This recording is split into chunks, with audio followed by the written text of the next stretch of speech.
আসছে আগামী 12ই ফেব্রুয়ারি আমরা এমন নেতাকে ভোট দিয়ে নির্বাচিত করব যেই নেতা নিজে নামাজ পড়ে এবং তার কর্মীদেরকে নামাজ পড়ার জন্য কথা বলে, কোরআন তেলাওয়াত করতে বলে, হাদিস তেলাওয়াত করতে বলে, দেশ ও জাতির সেবা করার কথা বলে। দুর্নীতিবাজ করা যাবে না, সন্ত্রাসবাদ করা যাবে না, চাঁদাবাজি করা যাবে না, মানুষের সেবা করতে হবে।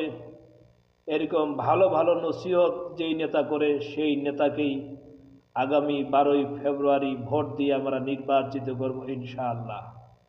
যেই নেতা নিজেও নামাজ পড়ে না, তার কর্মীদেরকে নামাজের বাধ্য করায় না, এমন নেতাকে 12ই ফেব্রুয়ারি আমরা ভোট দিব না ইনশাআল্লাহ।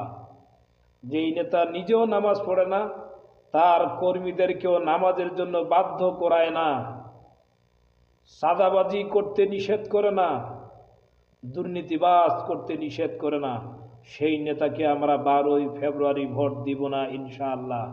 যেই নেতা নামাজের কথা বলে, যেই নেতা কোরআনের কথা বলে, যেই নেতা হাদিসের কথা বলে, যেই নেতা সমাজের ভালো ভালো কাজ করার কথা বলে, পিতামাতার খেদমত করতে হবে, প্রতিবেশীর হক আদায় করতে হবে, এইভাবে কোরআন হাদিস দিয়ে যেই নেতা ঈমান মজবুত করার কথা বলে, সেই নেতাকেই আগামী 12ই ফেব্রুয়ারি ভোট দিয়ে আমরা নির্বাচিত করব ইনশাআল্লাহ।